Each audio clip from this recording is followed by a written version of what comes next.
¿Qué son y qué consecuencias traen los gases de efecto invernadero? Los gases de efecto invernadero son varios tipos de emisiones que se acumulan en nuestra atmósfera. Estos permiten la entrada de la luz y el calor del Sol a nuestro planeta, sin permitir que la temperatura se disipe. A continuación, te diremos cuáles son, cómo se crean y qué riesgos conlleva que se acumulen tantos. ¿De dónde salen los gases de efecto invernadero? Un componente vital para nuestro planeta es la atmósfera, una capa de gas que cubre la Tierra desde su superficie hasta los 100 kilómetros de altura.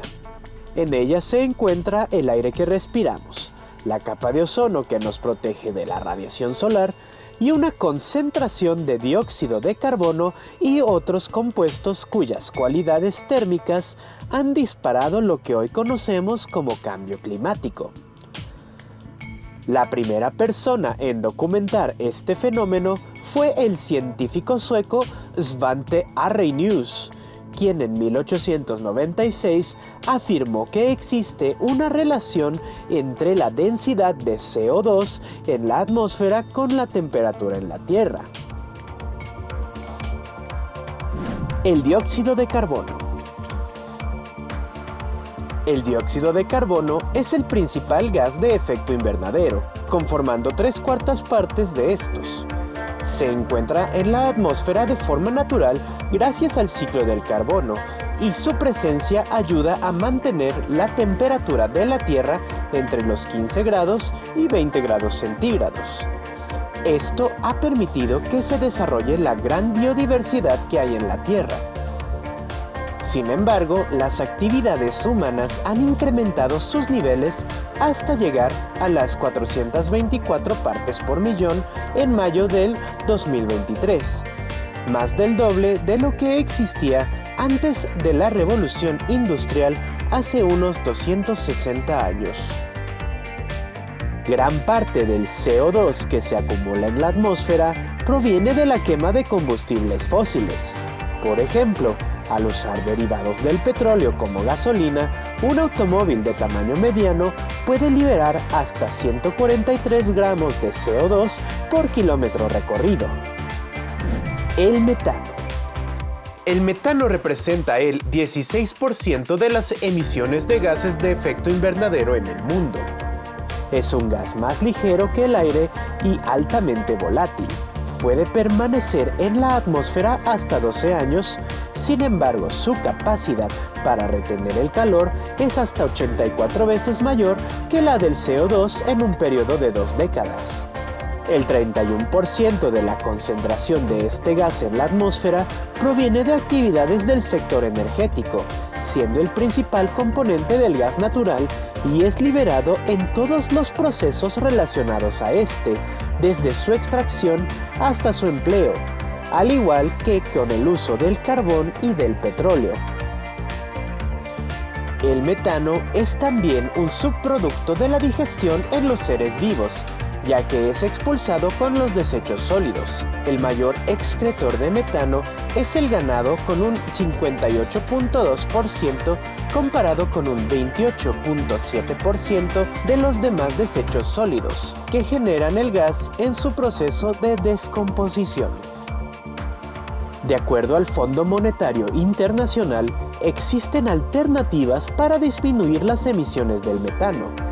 El desarrollo de tecnologías para la prevención de fugas, el cambio en hábitos alimenticios reduciendo la dependencia hacia la carne y la captura de metano de los desechos para su uso, podrían aminorar el impacto de este gas sobre la atmósfera. El óxido nitroso. El óxido nitroso es un gas inflamable el cual tiene un aroma dulce. Este es usado en la medicina como sedativo, principalmente por dentistas, y en el automovilismo para incrementar la potencia de los motores. Es también uno de los gases de efecto invernadero más peligrosos, ya que a pesar de ser solo el 6% de estos en la atmósfera, es 264 veces más potente que el CO2 a lo largo de 20 años, y su permanencia en la atmósfera promedio es de 114 años. Además, es también una molécula que contribuye a la destrucción de la capa de ozono. La mayor concentración de óxido nitroso en la atmósfera por causas humanas proviene de la agricultura, ya que se libera con la creación y utilización de fertilizantes nitrogenados, el tipo de fertilizantes más común en México. En menor proporción, la quema de combustibles y las reacciones químicas en actividades industriales contribuyen al aumento de estas moléculas en el ambiente. Para reducir el daño que el óxido nitroso causa sobre el ambiente, es posible hacer cambios sobre el uso de suelos agrícolas, como el cambio de fertilizantes nitrogenados a fertilizantes orgánicos, y la transición hacia una agronomía más eficiente. También es posible eliminar el óxido nitroso de los desechos industriales por varios métodos químicos usando sustancias como la urea o el carbón activado. Gases fluorados. Estas emanaciones representan en grupo el 2% de los gases de efecto invernadero. Su uso se popularizó en los 90s, usados como refrigerantes y propulsores para aerosoles, por no dañar la capa de ozono. Mas su impacto en el cambio climático es exponencialmente mayor al del CO2. Por ejemplo, los perfluorocarbonos tienen una permanencia en la atmósfera entre 2.600 y 50.000 años, y su potencial de calentamiento es entre 7.000 y 12.000 veces mayor. Desde el año 2019 en México, se siguen pasos para la reducción en el uso de este tipo de gases, de acuerdo a la Enmienda de Kigali, la cual es parte del Protocolo de Montreal, un acuerdo de las Naciones Unidas en contra del uso de sustancias las cuales dañan la capa de ozono. Las consecuencias.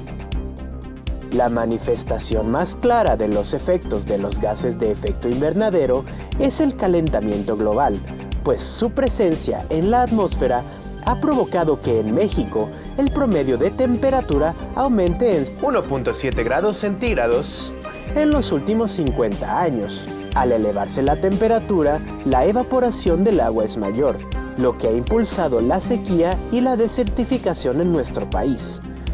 El agua evaporada tiende a concentrarse más en la atmósfera, lo cual causa lluvias más fuertes pero menos frecuentes. Sumando esto al calentamiento de los océanos, observamos huracanes de categorías mayores formarse con más frecuencia.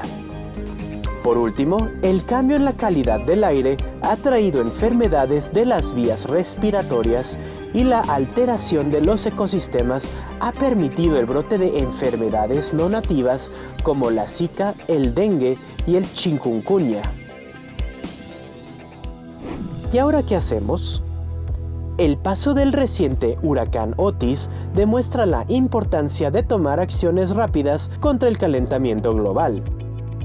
Sin embargo, no es fácil debido a la gran dependencia de México hacia los hidrocarburos, marcando la tendencia de petróleos mexicanos de aumentar su nivel de emisiones de CO2 3 años consecutivos desde 2020.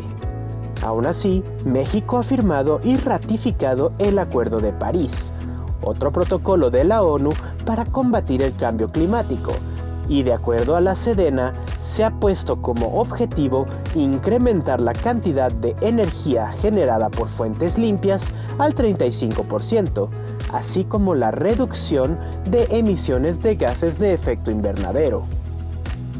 La investigadora Ana Cecilia Conte de la Universidad Nacional Autónoma de México recomienda hacer esfuerzos hacia la restauración de los ecosistemas nativos, principalmente los bosques de manglar, ya que estos son un sumidero de carbono efectivo.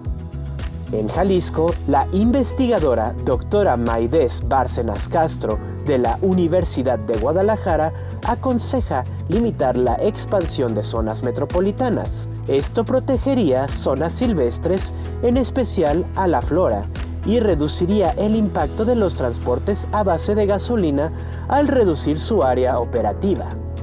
En la Ciudad de México se han llevado programas de incremento de áreas verdes, jardines para polinizadores nativos, saneamiento de humedales y cuerpos de agua, y una fuerte inversión en el transporte público, los cuales han prevenido emisiones de hasta 1.8 toneladas de gases invernadero.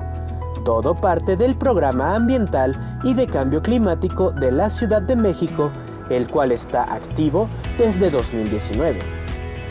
Para Remedia, yo soy Kane.